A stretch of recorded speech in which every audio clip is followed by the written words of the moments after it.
always love the holiday season in gaming. A lot of new games come out, and a lot of game awards come out. I just love seeing YouTubers and other personalities with their top games of the year's award. I really miss Total Biscuit. Always watch his arbitrary awards and top lists. They were always really awesome. And there is also the Game Awards. Think of it as the Oscars or Golden Globes or one of those other things, but for gaming.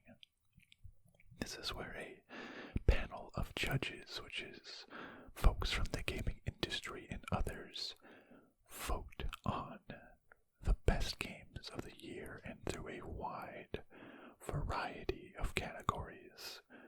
And there is a live hosted event on Thursday, December 10th, of who will win the award for a ton of categories. We got, oh man, so many. Game of the year. Yeah. What is that? 1, 2, 3, 4, 5, 6, 7, 8, 9, 27, 30 categories. That's a lot of categories. So I thought, because anybody can go on here and vote for, can I just give your vote? I don't know if these actually mean anything, if audience vote is taken into consideration at all. But I'm going to go through each of these categories and give my thoughts on who I think should win. Keep in mind that this is all just, my opinion. And also keep in mind that I am a member of the Patient Gamers. I would have to say, I rarely ever buy games at full price or buy brand new games. I typically wait for them to be in bundles, Humble Bundle, etc., before I make any purchase. So I will say that I am uniquely qualified in that I probably haven't played the vast majority of these games. So my opinion literally means nothing. So with that being said, I hope you enjoy this sort of discussion on video games. And we're just starting off big with the biggest category in gaming, that is Game of the Year. We have Doom Eternal, Final Fantasy VII Remake, Ghost of Tsushima, Hades, Animal Crossing New Horizons, and The Last of Us Part 2. I'm going to have to move pretty quick through some of these categories, especially the latter ones, because there's 30 categories. There's so many. But I'll say right up top, I have not played any of these games. So that's going to make it hard for me to judge.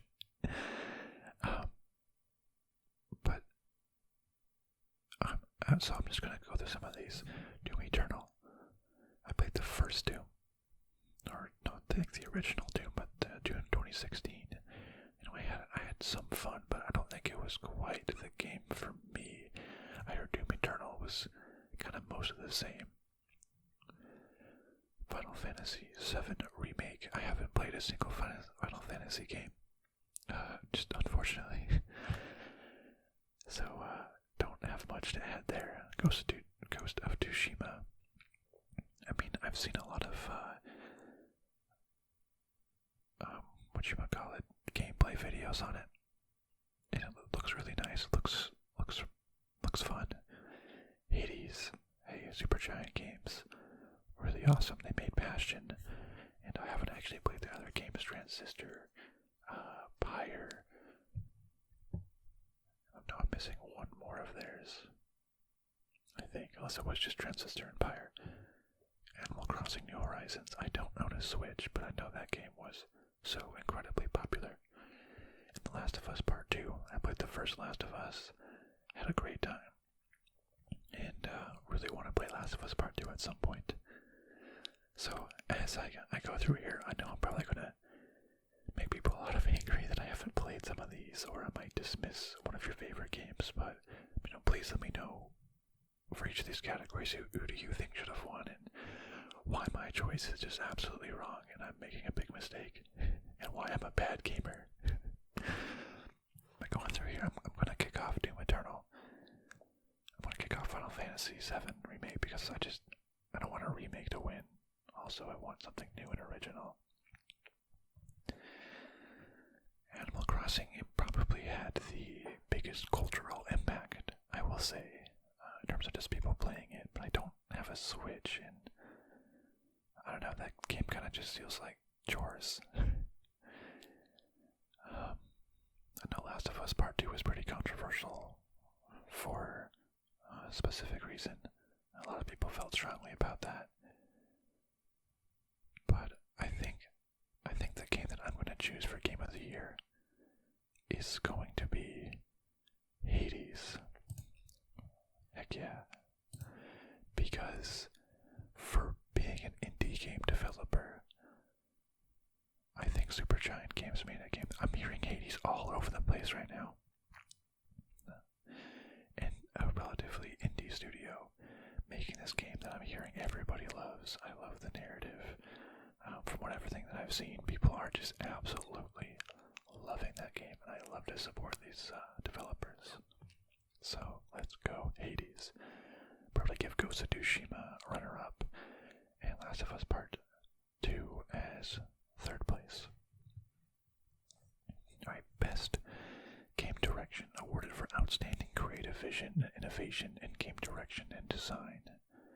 Final Fantasy VII Remake, Ghost of Tsushima, Hades, Half-Life, Alyx, and The Last of Us Part 2. I feel like it's kind of just the same games over and over again. Well, that's interesting. Let's see. Best Game Direction. So that just means overall creative vision and innovation. Okay. I'm not going to give it to Final Fantasy VII Remake because it's a remake. They kind of just took an old vision, I think. And I know, please just roast me in the comments of how I'm wrong. Half-Life Alyx. I mean, it's VR. I know it was great for VR, technically. I'm not sure how it set up, like, direction-wise. Hades has amazing direction. It's hard, because again, I have not played a single one of these games, so I'm really just talking blind here. Narrative, art direction. I think for game direction rather, creativeness, I think I am going to again vote for Hades. And this is just because everything that I've heard of how creative like the design is, in the sense that the roguelike, of how you're constantly trying to, from my understanding, the plot, which I haven't actually played, is you're trying to escape hell, basically. But the roguelike nature of the gameplay, and that you die over and over again and give another shot, is weaved so well into the story itself. Of, you're trying over and over again and you're immortal because you're a god. I think that creativity, because some roguelike games that just like do the same level over and over again, doesn't really tie into the story that well. So I think that, sorry to all the other ones, but I think Hades, Ghost of Tsushima is really cool.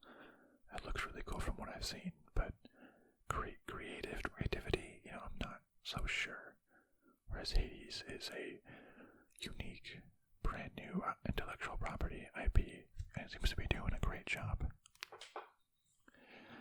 Best Narrative for outstanding storytelling and narrative development in a game.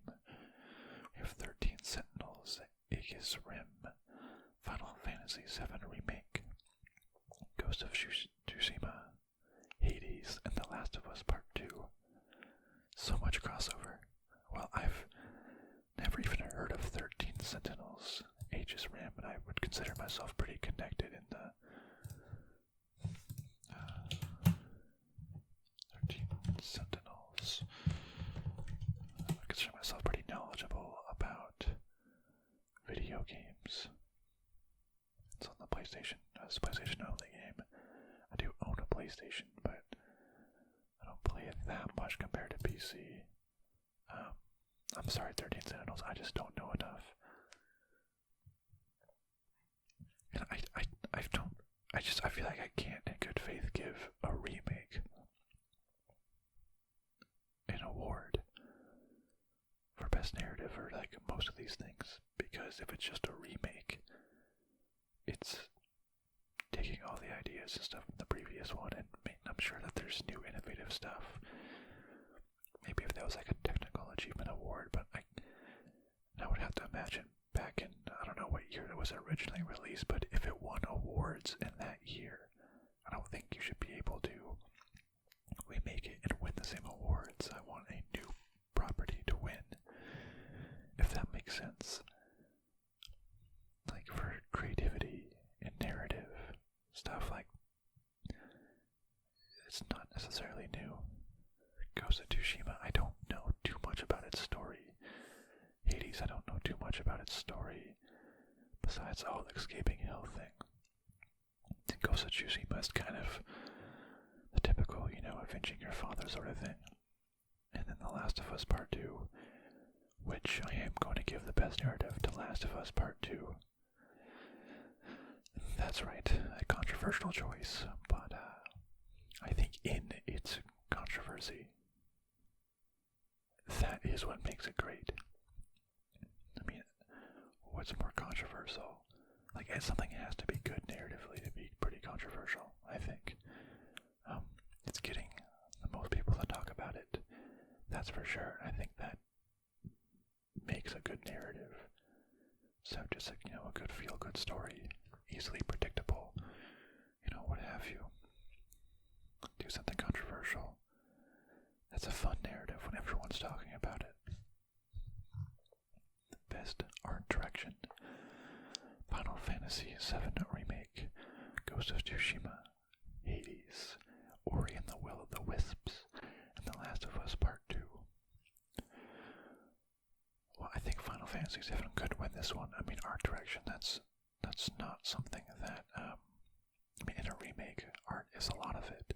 So I think this is a fair category for it to win, because the art probably had to be mostly redone, and the animation and stuff. So I think it's totally fair. Ghost of Tsushima, why am I having trouble saying this? Tsushima, from what I've seen, looks absolutely beautiful. Hades, that hand-drawn aesthetic looks great. Ori and the Will of the Wisps, I know it's always looked pretty good. The beautiful design.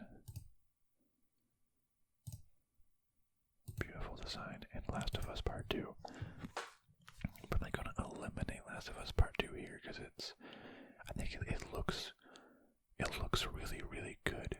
I wouldn't say there's like an intentional direction besides just realistic. Whereas Ori and the Will of the Wisps obviously has this really, cool looking art direction to it. Hades has this beautiful hand-drawn aesthetic. I don't know much about Final Fantasy VII, so I think I'm going to eliminate that one as well. I'm going to give best art direction to Ghost of Tsushima, because I've seen some playthroughs of just like the like when you're just walking through the fields and it just looks absolutely beautiful, or the game goes into black and white mode after you stab someone, or like the cherry blossoms are falling. This game has just looked so beautiful every time that I have seen it. So I will give best art direction to Ghost of Tsushima. Okay, now we got best score in music. For outstanding music, inclusive of score, original song, and or licensed soundtrack, we've got Doom Eternal, Final Fantasy VII Remake, Hades, Ori and the Will of the Wisps, and The Last of Us Part 2. Again, really wish there was more diversity in these games. It's literally, I think, every category of Final Fantasy Fantasy VII Remake has been in every single category. That's a bit ridiculous. I want to see more like indie games in there. Doom Eternal. I know the first Doom game had a really awesome soundtrack, heavy metal, and really, really awesome.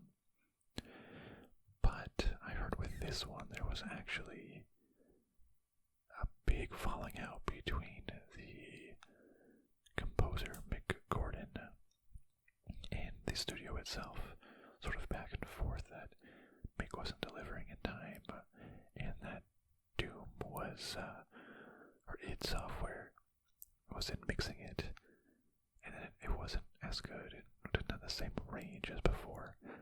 So there's a lot going on. Final Fantasy VII Remake, I don't know, did they use new music and score in this game or not? Not sure. Last of Us Part 2, I'm sure it had really, really good music. Again, I've never played any of these games, so it's a little difficult for me here. But I think, just based off of what I know now, I'm going to give this to Hades. Again, Darren Korb.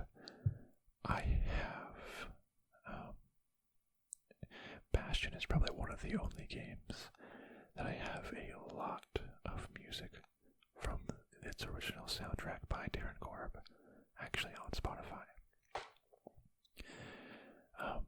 It's just such a beautiful, beautiful melodies, and I haven't played any of these, but if Hades is anything like Bastion or the other Supergiant Games soundtrack, then I'm sure it's absolutely amazing.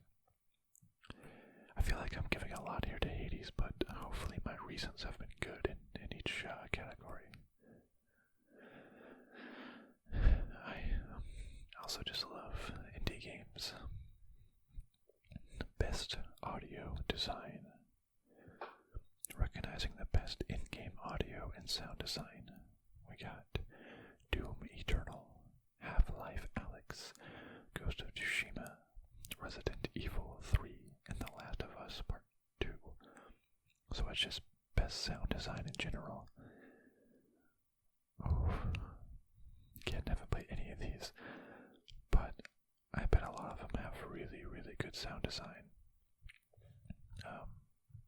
Just in the sense that, like every little crunching branch that you step over, or, anything, it's gonna be very difficult. I'm not gonna give it to Doom Eternal, but I'm liking how I'm seeing a couple new games. Half-Life Alyx wasn't one of them before, but Resident Evil 3 is new here. It's really hard to choose when you haven't played any of them, I think I'm going to give it to... Oh, that's so difficult. I think I'm going to give it to Half-Life Alyx. In the sense, I think designing for VR is a whole different story, and pretty crazy. It really has to be perfect in sort of the 3D, the actual binaural headspace, because the player actually gets to look around in every direction, and it has to accurately track all of that at all times to understand where they're looking at. I know other games do that as well, but this is just a really, really hard one to pick. Just in-game audio. Okay, best performance awarded to an individual for voice-over acting, motion, and or performance capture. Ashley Johnson as Ellie in The Last of Us Part 2, Laura Bailey as Abby in The Last of Us Part 2, Daisuke Tsuji as Jin Sakai in The Ghost of Tsushima, Logan Cunningham as Hades, or Najee Jeter as Miles Morales. Let's see, well, I, again, haven't played any of these.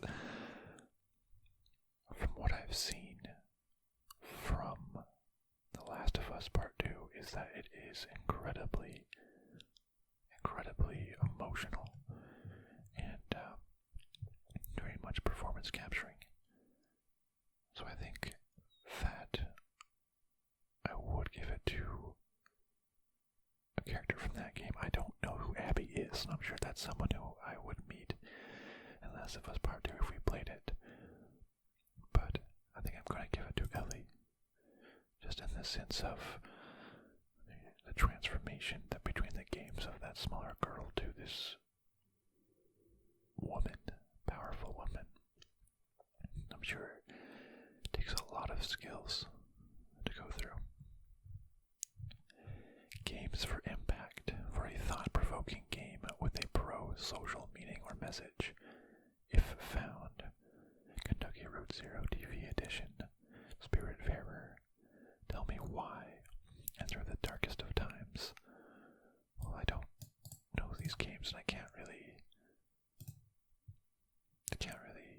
judge what they're about. Going home, coming out, and erasing everything. I would say Annapurna. I like Annapurna games.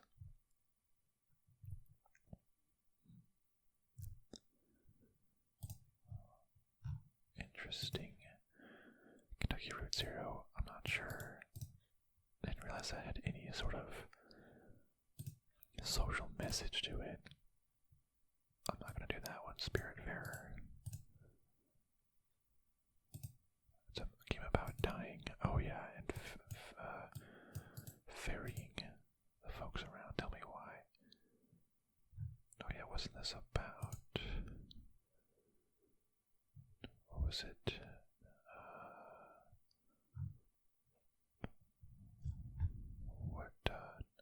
Transition to male. Interesting. Okay, yeah, about a what's the word? A different gendered person, transgendered. The Darkest of Times. So it's a resistance game. Actually, I got that in a recent Humble Bundle. So I think I'm not going to give it to Kentucky Route Zero. So If Found was about, I guess, coming out. Spiritfarer, 98% reviews. If Found has 93%. Tell Me Why. Is it on Steam? It has 90%. Through the Darkest of Times. On Steam has a 88%. So I've heard good things about Spiritfarer. It's about dying, and I think it's about what will they leave behind. I think that's a nice message. It has a very good rating as well, so I'm going to give this to Spiritfarer for being a great game along with all of that. Okay, Best Ongoing, awarded to a game for outstanding development of ongoing content that evolves a player experience over time. We got Apex Legends, the Battle Royale, Destiny 2, Call of Duty Warzone, Fortnite, and No Man's Sky. So there's 3 Battle Royale games on this list. Apex Legends, Warzone, Fortnite. And while I'm sure they're all doing really fun events, I don't know if I can just give it to them. The Warzone had fun events, but honestly, the biggest development that they did was making it so you didn't have to install the entire game and it take up 250 gigabytes per download. That was the biggest thing they did. It was just polluting out of control. And while actually Warzone here is the first game on this list that I've actually played, because I played a tiny bit of Apex Legend in a one Fortnite match ever. I know Destiny 2's continuing as well, but I'm gonna give this to No Man's Sky because I have just felt like they had such a bad reputation when the game first launched. The hype was there, and they did not deliver, and then it just crashed into the ground in terms of reviews. But they kept on releasing more and more content, and I don't believe, I could be wrong, that there there's microtransactions, so that they're making up this money. They're kind of just doing it. They could have just left the game as it was. Other games like Fortnite, Apex Legends, Warzone. I don't know if Destiny has microtransactions, but there's incentive to make it better, so people keep doing the transactions. No Man's Sky, just improving it after the fact, which I think is admirable.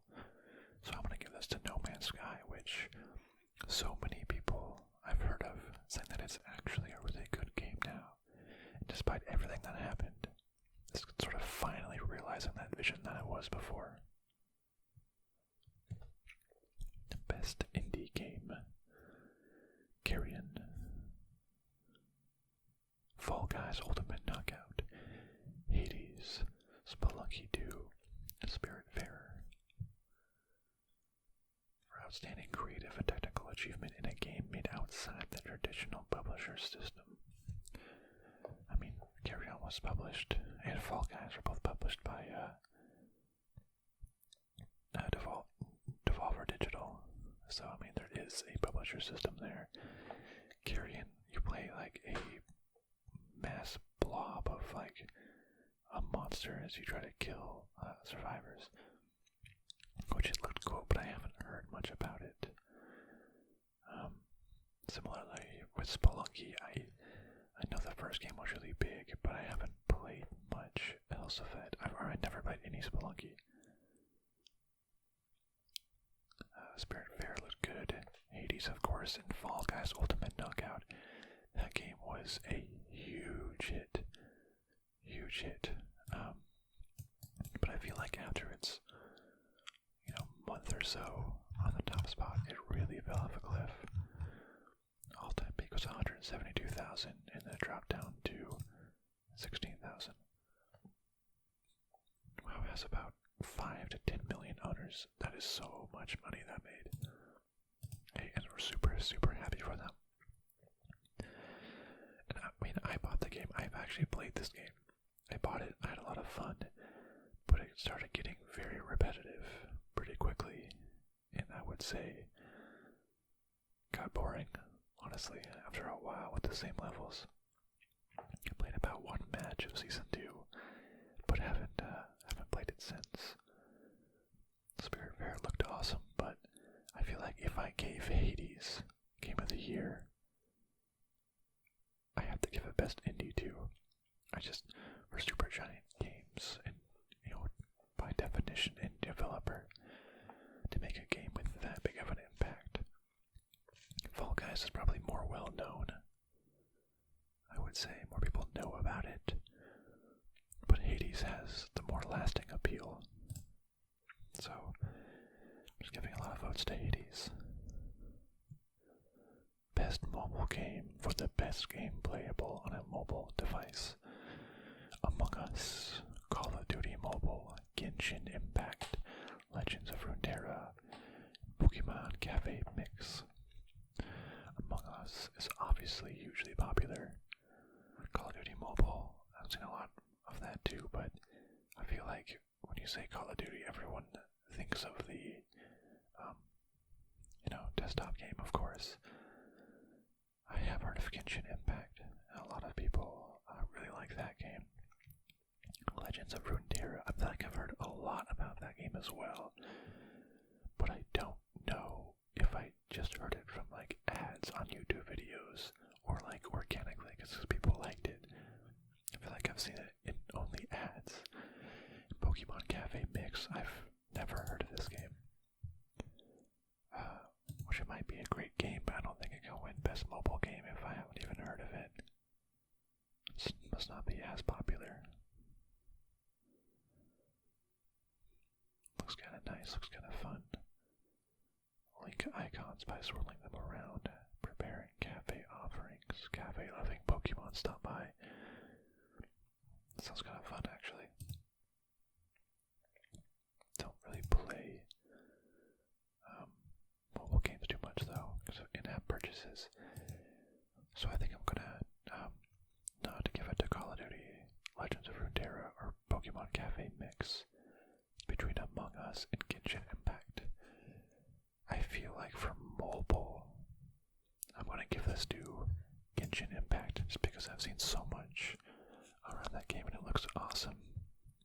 I think Among Us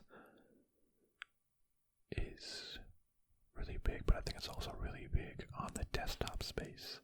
I'm not sure how many people play on mobile versus desktop, or else Among Us, might have won. Among Us should win some sort of category, maybe like the most viral game. I think it should have won that. If that's a category, I don't think it is. It should win something, for sure. Best Twitch stream game or something. But Genshin Impact I've heard a lot about for sure. Okay. Best community support. Recognizing a game for outstanding community support, transparency, and responsiveness, inclusive of social media activity, in-game updates and patches. Apex Legends, Destiny 2, Fall Guys, Fortnite, No Man's Sky, and Valorant. I don't know much of these games, so I don't know about transparency and responsiveness. I know No Man's Sky is good now, but I don't know about their transparency and responsiveness.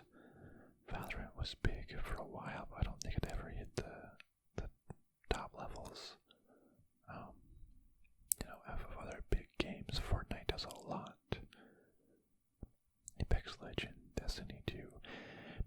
Maybe in this situation, I'll just give it to Fall Guys.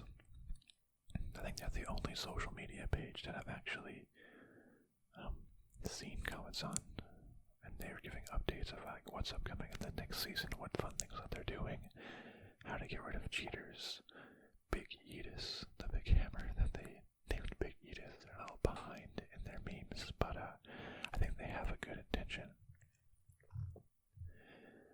Best VR AR game. Dreams, Half-Life Alyx, Marvel's Iron Man VR, Star Wars Squadron, and this Walking Dead Sinners, or Saints and Sinners. I've heard good things about The Walking Dead Saints and Sinners. 93% positive. Half-Life Alyx, what's its rating? It is overwhelmingly 98%. Wow, that's amazing. Never heard much about Marvel's Iron Man VR. I thought it wasn't great. Oops. From what I've heard, oh, it's PlayStation only. It seems like it's just okay. The Squadrons, it's not a majorly developed VR game, so I don't think it should win Best VR Game when it could be played as a desktop as well. Dreams is more like a platform for other folks creating, which is really awesome in its own right, but I'm not sure if it's the best game. I'm going to give this to Half-Life Alyx. It has amazing reviews. Does it count as Half-Life 3? I guess not, but a lot of folks have been really waiting for Half-Life Alyx, and it's awesome that it was released. And looks like people love it, though I haven't played it myself. Innovation and accessibility. Recognizing software and or hardware that is pushing the medium forward by adding features, technology, and content to help games be played and enjoyed by an even wider audience. I guess I can't really accurately vote on this if I don't know what the specific technology was that makes it accessible. So this is going to be a very blind vote. I'm not sure what Last of Us Part 2 or Watch Dogs could have done, or Valhalla. I'm just going to give this vote to Grounded because the game looks pretty cool, and Obsidian Entertainment's pretty cool, and it's their first time on this list here. So I'll just give it to them. I don't really know how to judge that one without knowing the specific technology or feature that makes it accessible. There's really no description on this page as well. Alright, best action game. Doom Eternal, Hades, Half-Life Alyx, Neo 2, and Streets of Rage 4. Gonna have to give this to Hades, right? If it's not the best action game, and if Doom Eternal beats it, then how can I have one game of the year? Best action game. If Hades is my game of the year, it's gotta win this category. Best action adventure. Assassin's Creed Valhalla, Ghost of Tsushima, Marvel Spider-Man Miles Morales, Ori and the Will of the Wisps, Star Wars Jedi Fallen Order, and The Last of Us Part 2. I've heard that Valhalla is pretty good, but it's still kind of just a classic Ubisoft formula, which I'm sure is fine. It's always a good game, but nothing too special. Spider-Man Miles Morales, I've seen it's kind of almost should be like a DLC for the other Spider-Man game. The original one, which was an amazing game. But I don't think this one should win. I don't know about Ori and the Will of the Wisps. Jedi Fallen Order seemed like a really cool game. Like a lot of fun. And The Last of Us Part 2, of course, is a really cool game.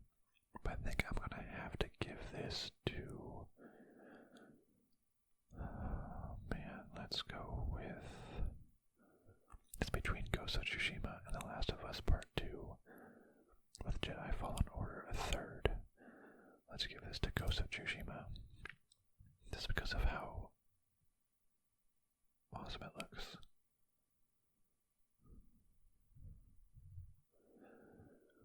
Best role-playing game.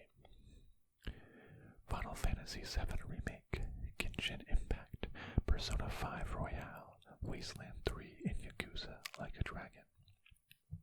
Again, that's a remake. I don't want to vote for it because maybe it won Best Role-Playing Game when it was released. I don't think it should win again. Genshin Impact, I heard, is just super, super grindy. And I don't know. I've actually played Persona 5 Royale. This is one of the games on this list that I've actually fully played through. And I'm not a fan of JRPGs, but it was an amazing story. Don't know much about Wasteland 3, and Yakuza. The Yakuza series seems awesome, and I really want to play it. But I have to give this to Persona 5 Royale. It was released, I guess, technically the original game was released a while ago. Actually, I'm canceling this vote because, for the same reason why I'm not giving it to Final Fantasy VII, because the original Persona 5 game came out a long time ago, but I only played it when the Royale version came out, which is not a remake because there is additional features, but some parts are definitely remade. So the only part I think you could judge for Persona 5 Royale is the new features, which I think it shouldn't win in 2020 if the majority of the game was, 2018 or whatever. So I'm going to change it to Yakuza Like a Dragon, because I heard it was just really fun, really awesome. So while Persona 5 Royale is a really fun game, the majority of it came out not in 2020. So while I had a good time in 2020, I was getting that conflated. Best fighting game. I really don't play fighting games much at all. We got Grand Blue Fantasy versus Mortal Kombat 11 Ultimate, Street Fighter 5 Champion Edition, One Punch Man, A Hero Nobody Knows, and Under Night and Birth EXE Late CLR. That is a long name. I'm honestly just guessing here. I have watched the first season of One Punch Man. That was really awesome, and I very much liked that show. Does it make for a good game? I don't know.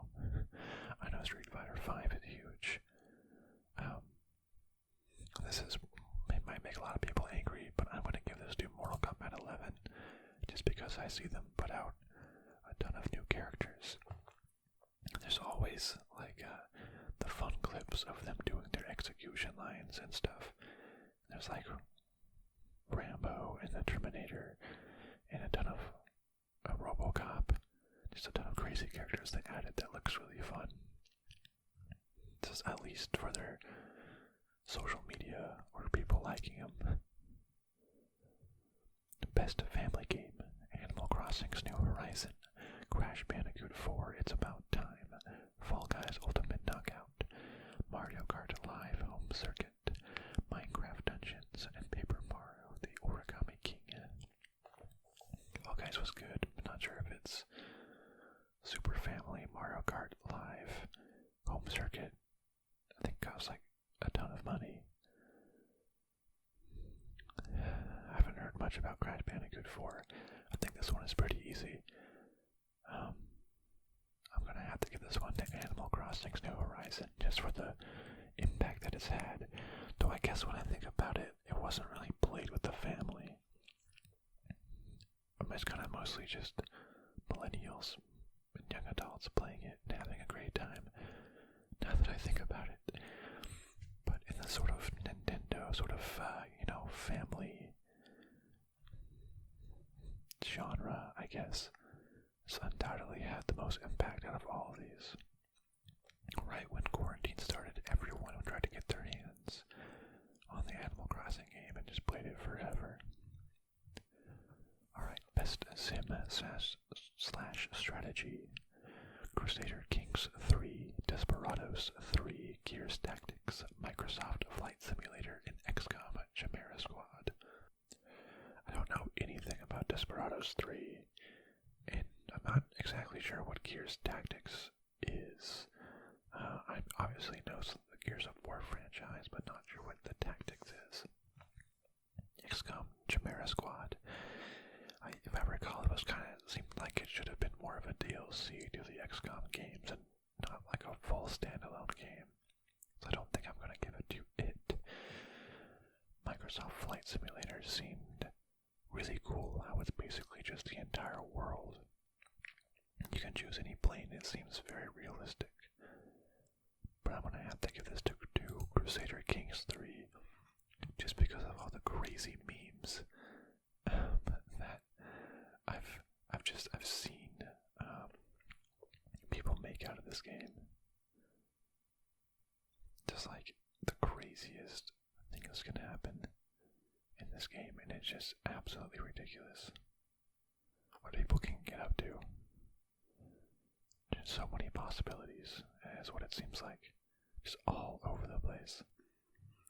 So, it seems funny, it seems awesome. I know a lot of people love playing those games.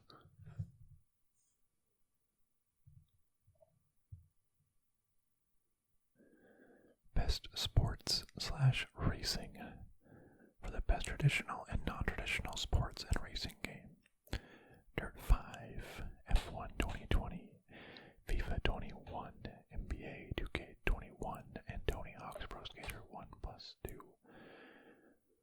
I feel bad giving it to any sort of like NBA 2K21 or FIFA, because I think at least NBA 2K21 is all about like microtransactions, and I believe I heard there was like ads in the game. I don't know, in FIFA there's not much new year to year. I really want to give this one to Tony Hawk's Pro Skater 1-2, but this is kind of just like a remake. You know how I feel about that. But I mean, in the sports world, everyone's really a remake, so it seems. I've really been into F1 lately, so watching F1 2020, I think it's pretty good. I've heard good things about that. And, F1 2020, I did watch the race today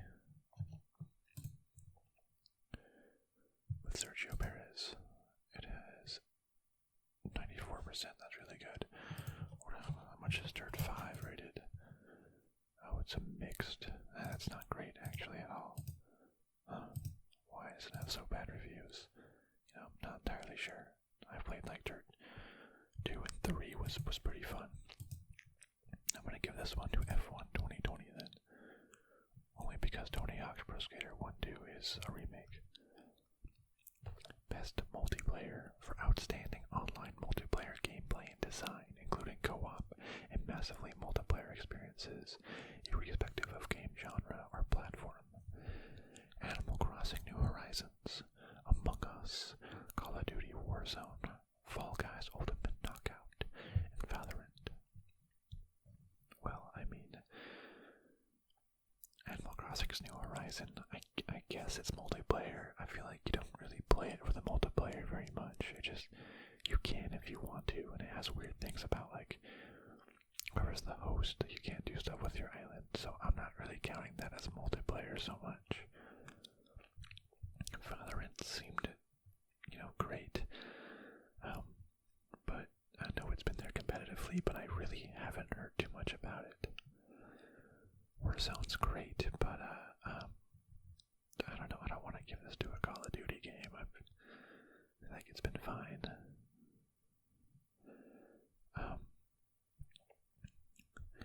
And I guess technically Among Us came out a couple of years ago. When was it first released? Let's see. Among Us was released in 2018, but you have to say that it really blew up this year, 20 to 50 million owners. All that peak of 438. Because Fall Guys blew up, and then just a little bit later, Among Us blew up. 172, wow, so much more peak on Among Us. Remember up top when I said Among Us shouldn't win, or didn't win Best Mobile Game? But it would probably win some other category. I think right here, I think Among Us should win this category. Best Multiplayer, simple design. A lot of people love it. It's absolutely huge. That's awesome. Yeah, I think this is the category that it deserves to win. Content Creator of the Year. For streamer or content creator who has made an important and positive impact on the community in 2020. Alana Pierce, J. Ann Lopez, Nick Merckx, Dim the Tatman, and Valkyrie. I think I've heard of Nick Merckx. Isn't he a COD streamer?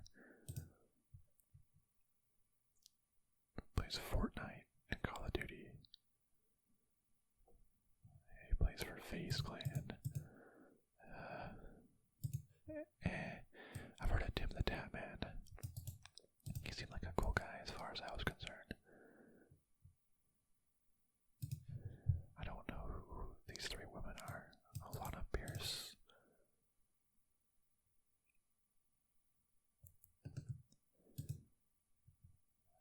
$460,000 followers. J. Ann Lopez. Because it's not really about the followers. Black Girl Gamers. That's interesting. I like that. Valkyrie. Oh, she's a Valorant player, I guess. 1.3 million. That's pretty cool. I don't really care. Sorry, FaZe Clan. That's almost just like a joke. It's like FaZe Clan and Call of Duty and be part of Team FaZe. Not sure about Alana Pierce. I think for important and positive impact, let's go back to Valkyrie real quick. So what is she?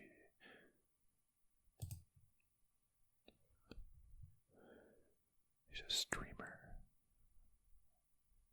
First female gamer and content creator for 100 Thieves, a competitive esports team. Advocate for women in online gaming. That's pretty cool. Black Girl Gamers. How many followers does she have? J. Ann Lopez. Twitter.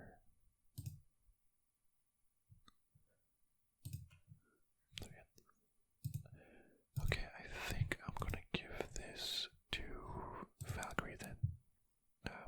Being a professional esports team is difficult. Doing it as a woman is really awesome. So happy that she's able, and hopefully, I don't know anything about her, but hopefully she's pretty good. as well. For Black rights, especially in the year 2020. Best debut game: Carry On, Mortal Shell, Arashi, and Ancient Epic, Rogi, or Phasmophobia. Carry On looked really cool. Mortal Shell, I don't actually know much about that. I thought, it's not even out yet. Oh, it is out yet. I'm getting this mixed up with Elden Ring. That's what I'm getting it mixed up as. Is it kind of just like a Souls-like game? Best Souls game, I mean. Okay. Haven't heard of Raji or Rogi. Phasmophobia looks good. I mean, it was a good streaming game, but almost for the jankiness of it. I'm gonna give this to Carry On, just because Evolver Digital is really cool, and the game looked genuinely horrifying as you crawl through the tunnel as this crazy monster. Best Esports Athlete: Crim6 for Call of Duty, Showmaker for League of Legends, Canyon for League of Legends, Shotzi for Call of Duty, and Zaiwu for CSGO. I don't follow any of these esports, but I do know that one of my friends was really big into League of Legends, so he showed me who the finals, or the bracket for the championship, and I projected that, just based on pure luck, that I think Damwon would win, and they did. So they kind of proved me right, so I'm gonna vote for one of these guys from Damwon, but I don't know who's better, so let's just give it to Canyon. You go, Canyon. Thank you for me, someone who's never played League of Legends, predict a better bracket than my friend who watches it all the time. Best Esports Coach: Sonic for CSGO, Krusty for Overwatch League, Grabs for League of Legends, Zifa for League of Legends, and Rambo for COD. Well, the only esport that I actually watch is Overwatch League, so I'm voting Krusty. Dahi Park, the coach of the San Francisco Shock, to win this because he guided the San Francisco Shock to back-to-back championships, which is, really amazing. Best esport event: CSGO Finals, Call of Duty Championship League Finals, CSGO Gato Watchkis 2020 League of Legends Championship, or Overwatch League Grand Finals. Well, the only one I actually watched was Overwatch League Grand Finals, so I'm voting for that. I like Overwatch League. League of Legends probably has more global viewers. The Dota Internationals wasn't this year, unfortunately, but it seems like every other game was able to put something together, so I feel bad for Dota though. But yeah, let's go Overwatch. Best esports game: Call of Duty Modern Warfare, Counter-Strike Global Offensive, Fortnite, League of Legends, or Valorant. Where's Overwatch? I want Overwatch to be on here. Felt like Valorant really fell off the scale. Modern Warfare, I feel like Call of Duty isn't the best esports, I don't think. Fortnite, I feel like Battle Royale is really hard to do in esports and make it sort of, fair and balanced. I'm gonna give this to League of Legends. I just feel like MOBAs are really well suited, like Dota, like League of Legends, to really have a long enough match that it's fun to watch. Best esports host: Golden Boy, Machine, Sachaksha, Dash, and Shiver. I think some of them are from Dota. I don't know where. I think Alex Golden Boy Mendez is Overwatch.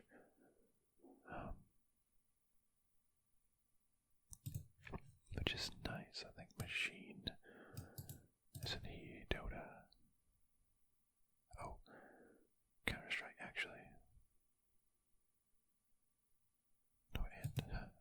just kind of just does a bunch.